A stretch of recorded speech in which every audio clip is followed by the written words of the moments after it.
this area has a history, decades of producing top quality coffee to the world. In my homeland, coffee grew everywhere, but now it's lost. But obviously over the years, because of lack of investment, lack of resources, corruption, this area has been neglected. I think we'd been exposed to some coffee suppliers that realistically didn't seem to understand anything about their product at all. And the link between a barista and me and the product I used, there was no information. It's from Brazil, it's from Costa Rica. Supposing people plant coffee, would you be able to buy coffee from us? How far back can you go? Like, is there a wall where you can't go back any further? Well, it turns out you can go from being a barista all the way back to dirt.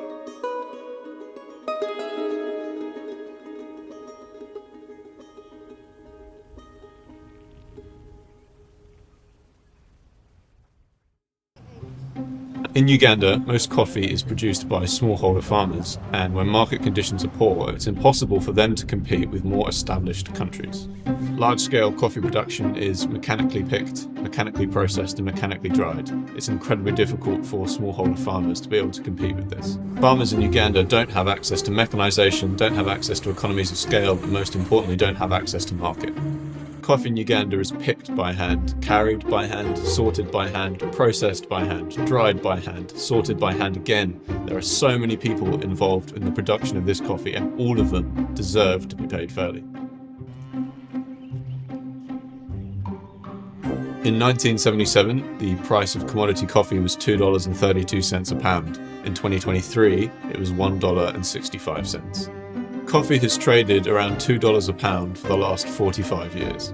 Only accounting for inflation, coffee should be over $12 a pound. That's a 400% increase. Your latte should be closer to $20. What's the point in producing better coffee if you're not going to be paid well for it? Better coffee should mean a better price, right?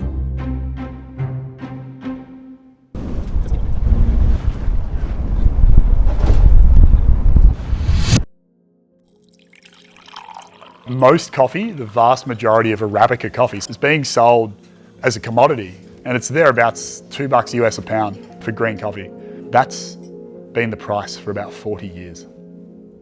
So coffee has gone from being probably a pretty good product to produce to being probably a pretty terrible one.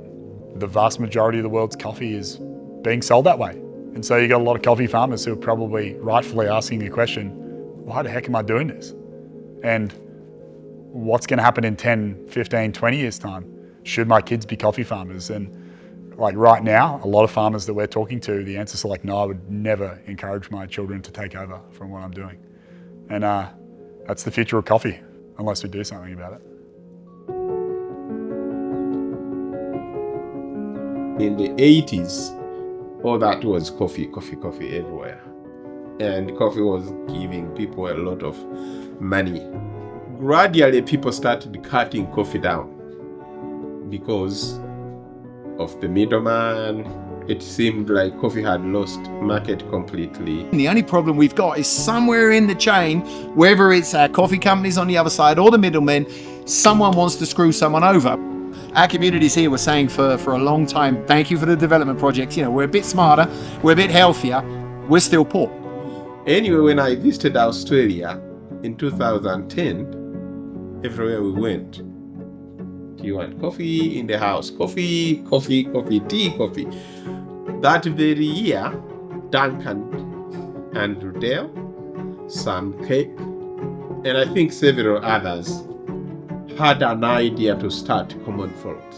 So at the same time these guys were praying for business, I was in Australia. I went for a cheeky breakfast meeting, I thought, with 4 guys, and that's where they shared, okay, we're going to start this business called Commonfolk, and we want to partner with you guys in Uganda. We love you. Even at that time, you guys didn't know we were going to do coffee. I mean, talk about love. You guys are like, okay, no strings attached. We're going to give you 10% of our profit for something to make a difference, and we're not even going to tell you what it has to be. It didn't even have to be coffee. So when I came back to Vinny and said, hey Vinny, our prayer's been answered. Like, everyone's been praying for some business. We got these Aussie guys who have turned up and they're sticking some money on the table to make a difference. And Vinny, because Vinny's Vinny, Vinny was like, well, this place used to do coffee. Vinny's dad used to be in coffee.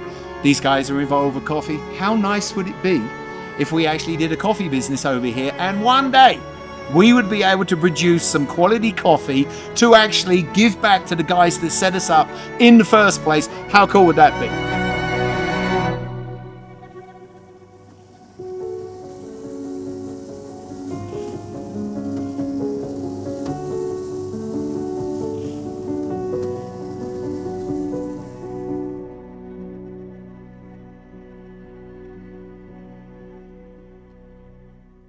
Well, we were in the back block somewhere up in the hills with Vinny, and he'd been showing us some of the communities up there, and we were just walking along this dusty road with Duncan, and Vinny stops and he goes, oh look, here's a coffee tree. And me and Duncan know nothing about coffee. We only know how to drink it. I remember looking at Duncan and Duncan looking back at me, and we sort of said, I wonder if we could do something. An unlikely quartet. I was a pastor and a journalist by trade, and Andrew Dell was a surfer and a personal trainer, Ben Hogan, an aircraft engineer, and Sam Keck, a zoology graduate who was passionate about coffee, and I think that's what brought us all together. We were passionate about coffee and doing something remarkable with coffee.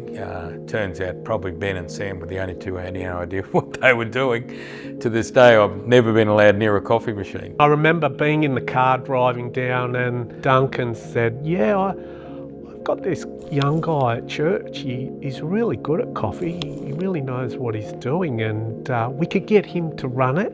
I kind of wrote the most haphazard, terrible business plan you could possibly imagine. And so I kind of just, put it on the back burner for a little bit, thinking, well, I'm not going to be able to afford it.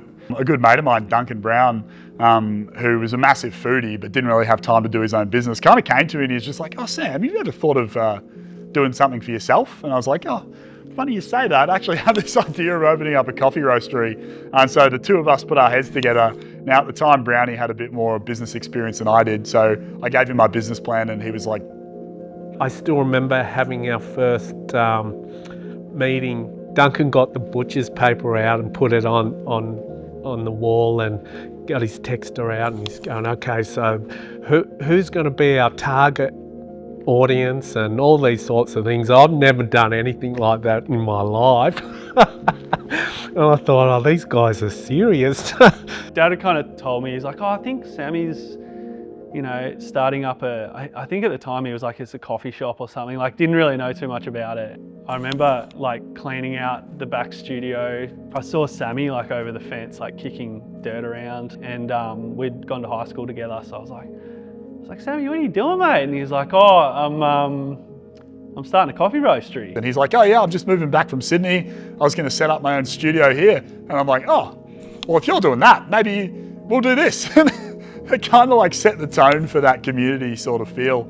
I think stumbling upon the name Commonfolk almost wove the essence of what we were going to be into it. Good coffee being for everybody.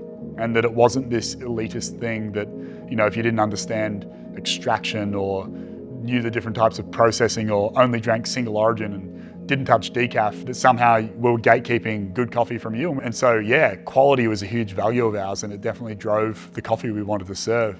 But it was more than that. We wanted community, because I wanted it to bring the whole community in.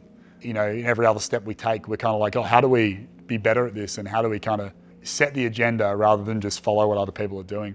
A huge part of that is the cup that counts, and the fact that we didn't want to just take, we wanted to kind of invest and give back.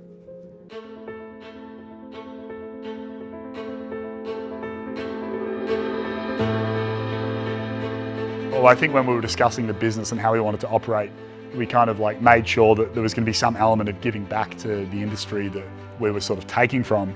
We had no idea what that would look like. The way that it worked, Commonfolk donated money to a fund that they started, a charity called The Cup That Counts. Now, The Cup That Counts was not exclusively created for the Ugandan project. It was like, no, let's start putting money aside and then look for projects. The first thing we discussed was Uganda and whether there was something we could do.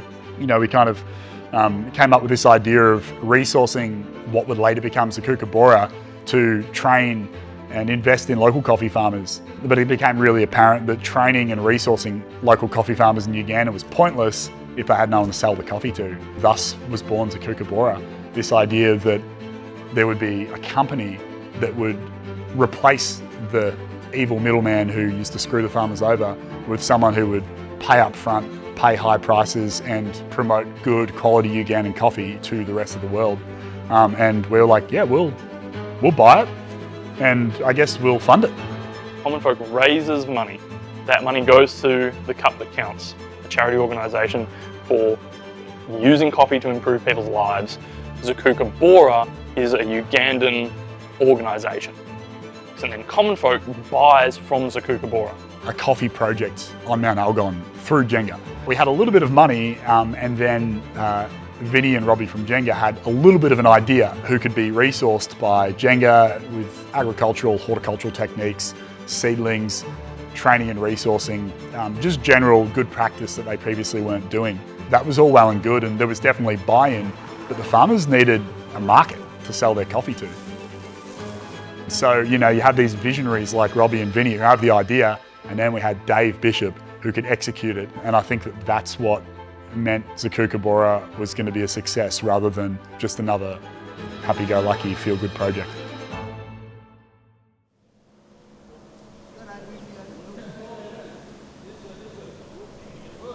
In truth, I was barely a coffee drinker, let alone a coffee enthusiast or even a coffee nerd. No knowledge whatsoever. But thankfully, start having discussions with Robbie and Vinny, both directors at Jenga, just thinking about what might work for farmers on the mountain here. Because up to that point, farmers could only sell to middlemen who were buying coffee at very, very low prices and then mixing good coffee with bad coffee and just perpetuating that cycle of poor prices, poor buyer relationships, just driving the price further and further down. And so farmers had realised and said, well, actually what we want is we want direct connection to buyers because we know that our coffee's good. And, you know, 30, 40 years ago, Uganda had a great reputation for good coffee. And particularly the older members of the community were like, we have good coffee. We know what good coffee looks like. That's when the whole idea of having a direct trade relationship with Commonfolk really began. And certainly in those early days, I think Sam will tell the story that our coffee wasn't very good.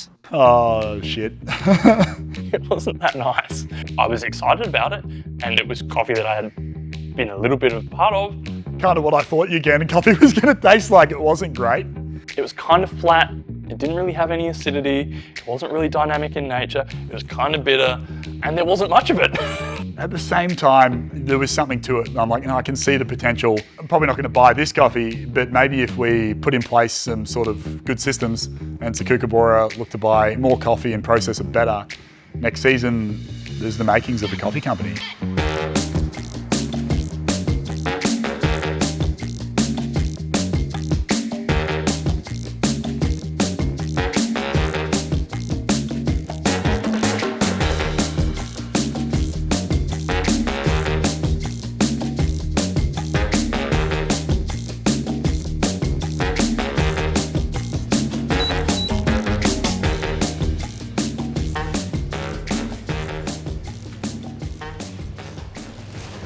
Got our hands on the latest season of green that Zukuka had harvested. And I even compared it to the original coffee and I'm like, this looks clean, this looks good, it smells good.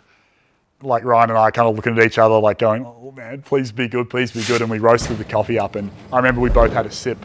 We both caught each other's eye and started smiling. It was good. And we're like, did we like start a coffee company in Uganda? We bought the entire first harvest. There was about 4 tons of coffee. Again, it wasn't like world beater stuff, but it was specialty. We knew we could use it. And more importantly, we knew that the farmers were getting paid a heck of a lot more than they previously were. And they were getting paid up front. The Zukuka team were like, nah, this is special. You don't have a business without coffee farmers. And right now you have pickers and farm workers who are not showing up to work because the value isn't there for them. It's up to us to protect our industry. So every single one of us if you're a roaster, an importer, we need to work towards paying fair prices. And you know, when you see the CE price that shot up end of last year and people were dying because it's $2 a pound, it should be the minimum. We all need to work harder to make it sustainable, because it's not going to be sustainable long term. And it's not up to the consumer who buys a cup of coffee. You know, it's up to us, because this is our business. If you're a coffee roaster, if you don't have farmers who are getting paid well, it's not going to work across the board. We need to find a way that everyone can get paid fairly. It's a messy system with lots of problems. So how do you connect people with that and also make them care about it? There's so much tension about a bottom line. It really only starts to become easier when more people, I think, are educated about why we even do what we do. Profit has this really grimy, dirty connotation to it, but at a farm level, you should be able to run your farm at a profitable rate, not just in this sustainable way where you're making enough to make ends meet. And when we're talking about these broader problems like poverty and climate change, for farmers to be able to actually come out of those problems or challenge them, they need to be running farms that are profitable. That, I think, is another challenge. How do you do that where you're both running a profitable business in Australia and then also profitable, like funding profitable enterprises overseas? It's really unbalanced in that, for the most part, you know, you have farmers that are producing like oftentimes at cost, then you've got exporters and then getting it imported, and then there's the import costs and fees. So it's finding a way to make that all equitable so that it's profitable for everyone. You know, probably the most important people who would be the farmers who are growing coffee are the least profitable. You know, hopefully we get to a point where the most vulnerable people, who are the coffee farmers and the producers, are never out of pocket for too long for the coffee that they produced, and that the results of that is better coffee in a cup. And so other people get on board with it too, because they're like, oh, we want some of that coffee. Build a business as opposed to, I guess, a hobby kind of project, which it could have been from the start. We've actually built quite a sustainable business that can exist beyond us, but learning things about the Australian market, about the US market, about the European market for coffee. What do they want? What are they asking for? So that Zukuka Bora can stand at the table with the best Kenyan coffee and really showcase that they are a level playing field and they can produce wonderful coffee that really should stand up with the best of other countries. You know, like I always thought, the farmers are going to be able to sell their coffee, but it never clicks before you get to the point of realizing that, like, well, a coffee producing company is going to need employees, and there's really no employment available on Mt Elgon. You know, it's more, what sort of business can you conjure up for yourself, and what sort of day jobs can you go and do? And in harvest, Zukuka Bora is employing over 150 people, which would make them by far and away the biggest employer of people on the mountain.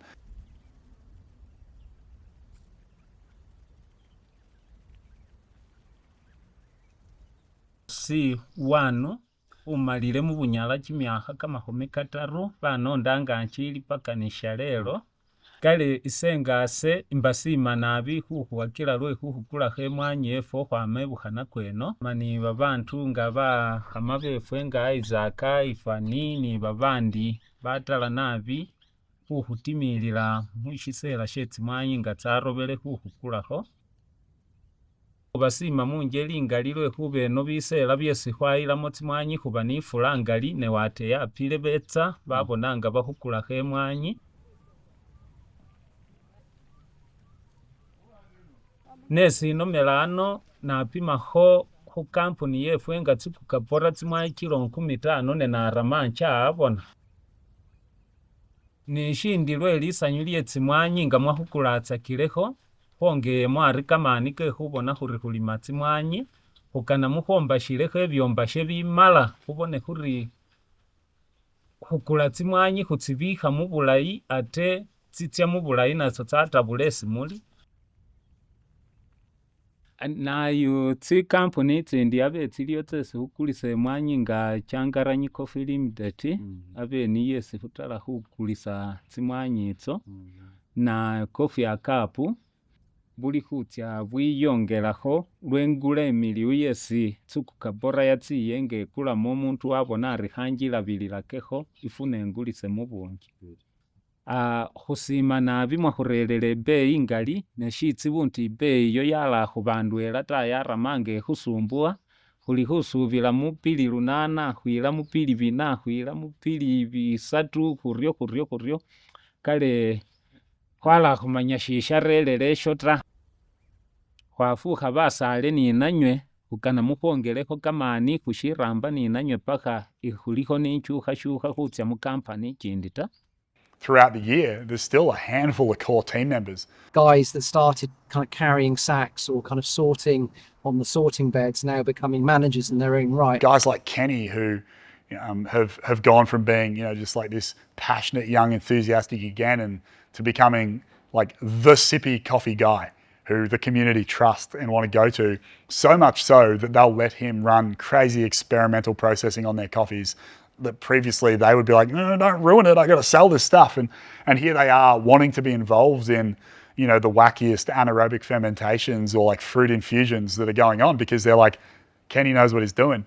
Or someone like Ivan who is this incredibly intelligent, sophisticated thinker who studied nothing to do with coffee, but has used his intelligence and his business acumen to become an invaluable member of a growing coffee business. There's someone like Isaac who, basically administering the interactions between all of the different farming groups, making sure that they all understand what Zukuka is asking for with the coffee and how that's going to flow on to be a positive impact for them.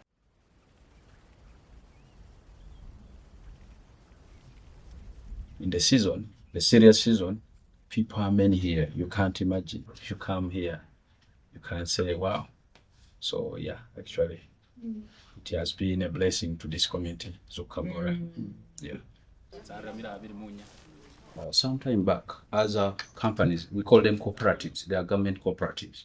They could cheat these farmers. They couldn't pay them their money in time. Other cooperatives could even take their money forever. So when we came up with a system of paying farmers cash on delivery and on time, so I think that one has also kept us close to our farmers because they know even if I'm going with my 2 kilograms, I'm coming back with my cash in hand to buy salt, to buy sugar. So that is the main point as we are still standing now. Seeing women also being involved, yes, and see that they are able to provide themselves with something on the table, their homes. And here it has been known that it's only men who provide food, and women should be just on the receiving end. But when you're here and you see women here receiving their money, they stand and say, "Now I can buy my own salt. I can buy a pencil for my own kid, for my children at home." So really, such an activity like this in this place, it has really changed. We like working. Some me, I have kids, so I have to struggle for my family. So with all the struggles that I have at home, when I come here, I make sure I work very hard, and it inspires me a lot. That's why we are here working. No matter the conditions, we are strong and ready to work. As me, Vic, I love my job. I love my job to help my parents. One of the objectives of Zukuka Bora is to see the farmers earning something from the ground. We want the farmers are not the rich people. The farmers, they are not earning, but of course they wait for the sun. So that's why we say we want to see people from farmers from the villages earning something. They can able to take their children to school. They can able to feed their people. But we have got a mixed up of age here, from 18 up to almost even 65.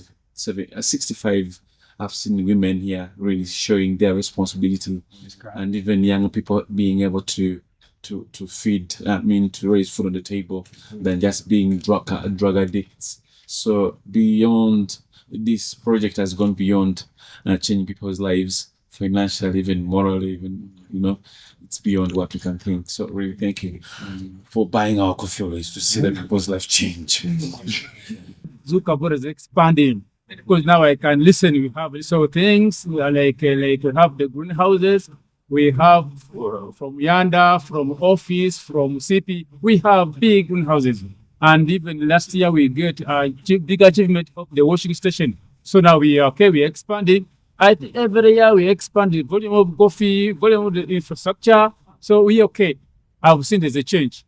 Coffee here, it's not something that people had seen as something very important to them, but really again looking the future, how it looks like, saying that people now know the goodness of the coffee, getting the best of the price of the coffee. It has made them to really, okay, this is what you're supposed to do. Especially those people up in the mountains. They are really embarking on coffee seriously.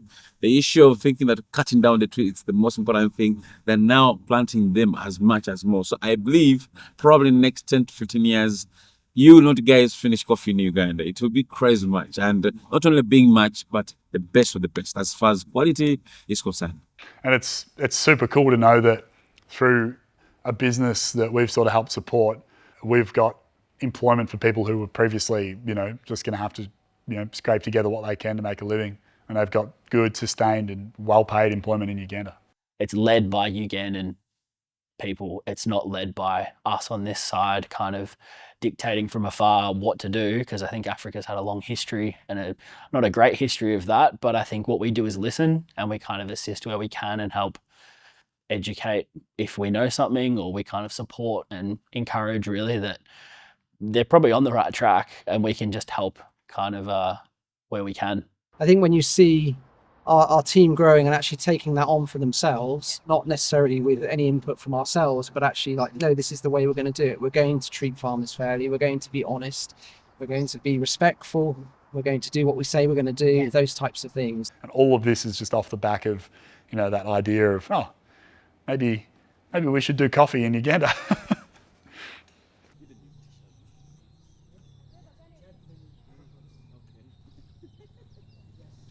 So you just look for only red ones. I dropped out of school Red cherries. because of financial issues at home. That one you leave. So you go for only red cherries. My dad and mom could not support me for university.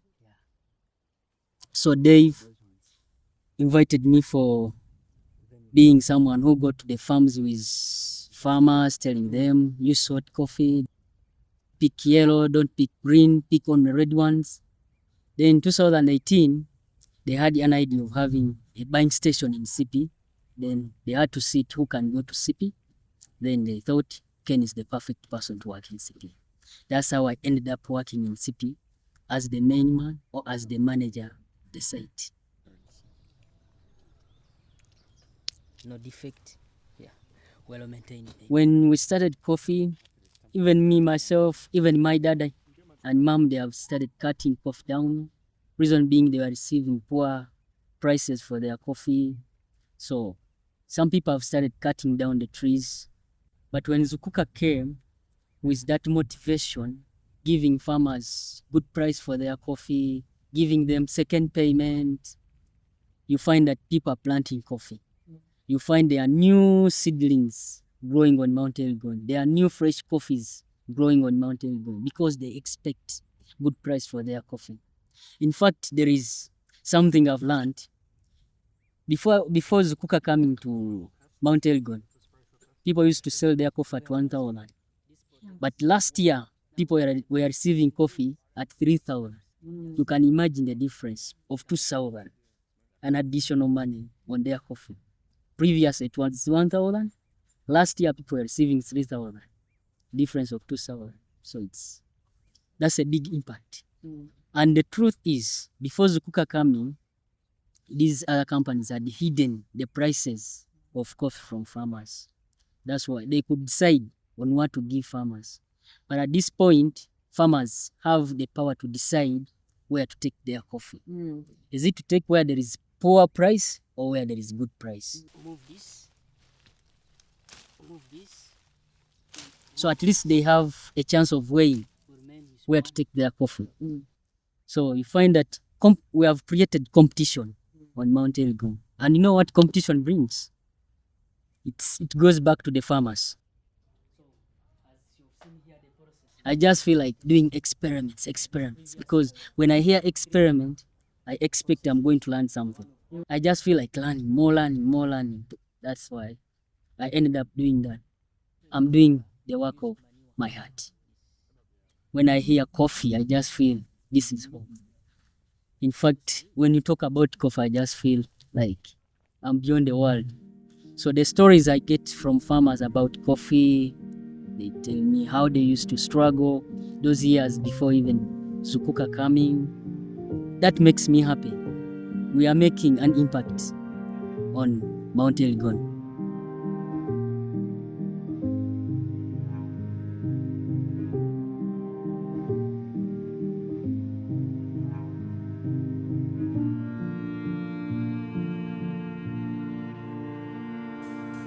On our buying days, typically we buy once or twice in a week, and on those days that training centre comes alive like you wouldn't believe.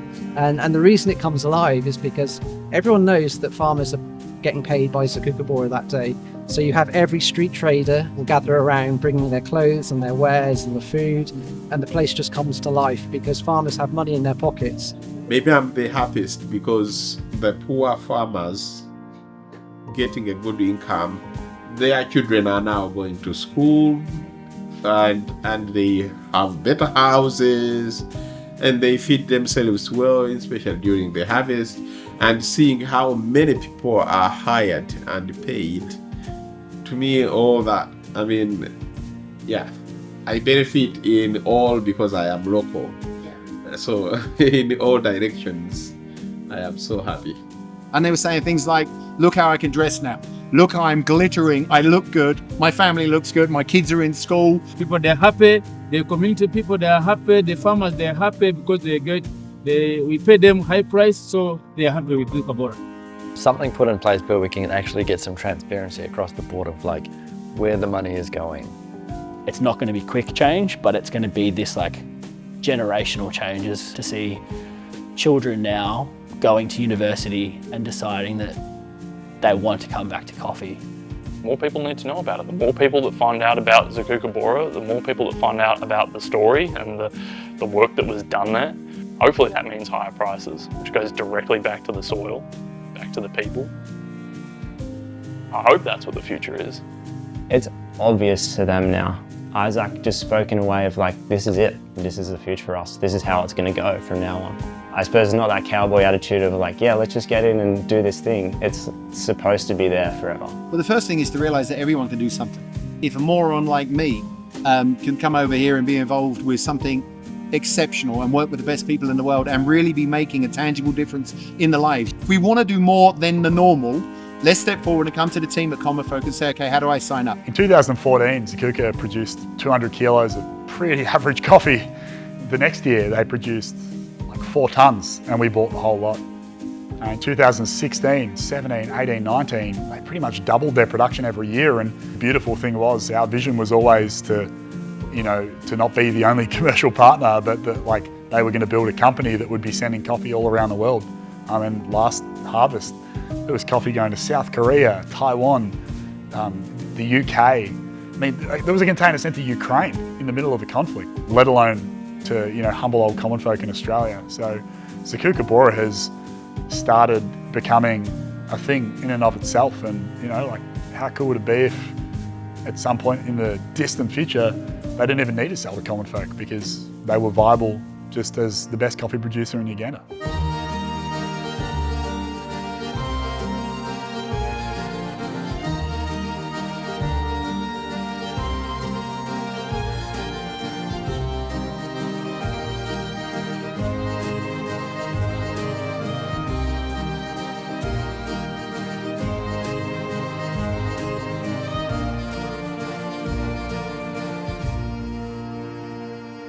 Every cup of coffee you drink bears the handprints of the people integral to its production, over 125 million of them worldwide. 1 out of every 80 people rely on coffee for their livelihood. Yet for far too long, these people have been nameless and faceless, disempowered and exploited. Farmers lack the support they need to adapt to a changing world and climate and shoulder an unethical share of the risk for an unfair share of the profit. Existing markets emphasize cheap coffee above all else, intentionally hiding behind a lack of traceability. Too many roasters are ignorant to the negative impact this has or the potential positive change that they could be a part of. We as consumers are left without the choice to use our power to support radical change, and we are in the dark about the real impact of our daily cup. It doesn't have to be like this. As much as these systems were brought into being by us to create and enforce an imbalance, we can just as easily tear them down and build a sustainable and ethical future for ourselves. The story of Commonfolk, the story of the cup that counts in Zukuka Bora, could be the example of what comes next. A vision for a new coffee industry, and a way to fundamentally change not only how we view coffee, but the way we value it and ultimately how we consume it. There is no better future unless we create it, and we have no other choice. Every cup counts.